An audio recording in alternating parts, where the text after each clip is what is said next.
Hello friends, welcome to our YouTube channel Sahyog Danish.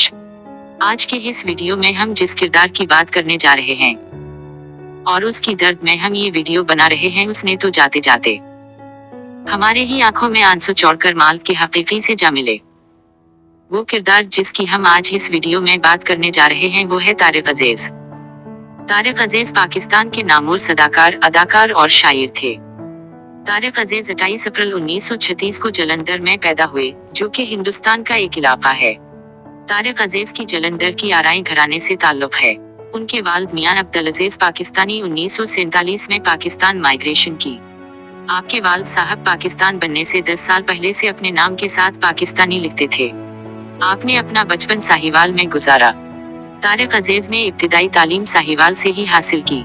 उसके बाद उन्होंने रेडियो पाकिस्तान लाहौर से अपनी पेशा वराना जिंदगी का आगाज किया। जब 1964 में पाकिस्तान टेलीविजन का क़याम अमल में आया तो तारिक अजीज भी टीवी के सबसे पहले होस्ट थे।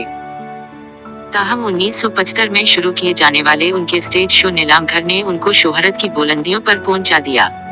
ये प्रोग्राम कई साल तक जारी रहा और इसे बाद में बज़्म तारिक अजीज शो का नाम दे दिया गया। तारिक अजीज तारीख में पाकिस्तानी से नमा के एक जानबाज सिपाही की तरह रहे। उन्होंने रेडियो और टीवी के प्रोग्रामों के अलावा फिल्मों में भी अदाकारी की। उनकी सबसे पहली फिल्म इंसानियत थी, जो कि 1967 में रिलीज हुए। उनकी दीगर मशहूर फिल्मों में सालगिरह, कसम उस वक्त की, कटारी, चराग कहाँ रोशनी कहाँ, हार गया इंसान जैसे फिल्में काबिले जिक्र हैं। उन्हें उनकी फनी खिदमात पर बहुत से अवार्ड मिल चुके हैं और हुकूमत पाकिस्तान की तरफ से 1992 में हुस्न कारकर्दगी के तमगे से भी नवाजा गया।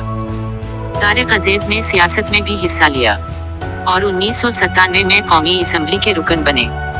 तारिक अजीज एक इल्म दोस्त शख्सियत होने के हवाले से खुद भी कलम को अपने इजहार का जरिया बनाते रहे हैं।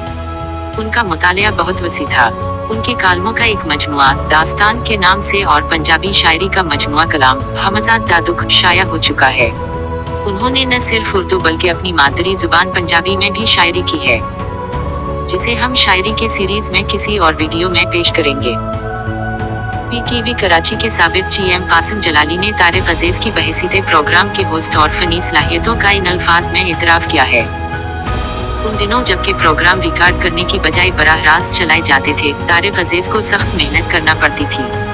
प्रोग्राम शुरू करने के बाद किसी अदाकार या किरदार ने आना होता था और इसे आने में देर हो जाती तो तारिक अजीज देखने वालों को अपनी ऐसी बातों में लगा लेते कि ताखीर महसूस ही नहीं होती। यूं ताखीर का अरसा कमाल खूबी से अज खुद निकल जाता था। तारिक अजीज ने 17 जून 2020 को 84 साल की उम्र में लाहौर में वफात पाई। तारिक अजीज की अपनी कोई औलाद न थी। उन्होंने मरने से कबल अपनी तमाम जायदाद अपने प्यारे वतन पाकिस्तान को वक्फ कर दी। उनकी वसीयत के मुताबिक तदफीन से कबल उनकी प्रॉपर्टी और 4 करोड़ 41 लाख रुपए की रकम कौमी खजाने में जमा करा दी गई और यूं कौम का ये हीरो अबदी नींद में सो गया। अल्लाह तारिक अजीज को फरदौस अता फरमाए। दोस्तों, अगर वीडियो अच्छी लगे हो तो हमारा यूट्यूब चैनल सब्सक्राइब करें और साथ ही साथ में बेल के आइकन को जरूर क्लिक करें ताकि आपको हर आने वाली न्यू वीडियो बर वक्त मिल सके।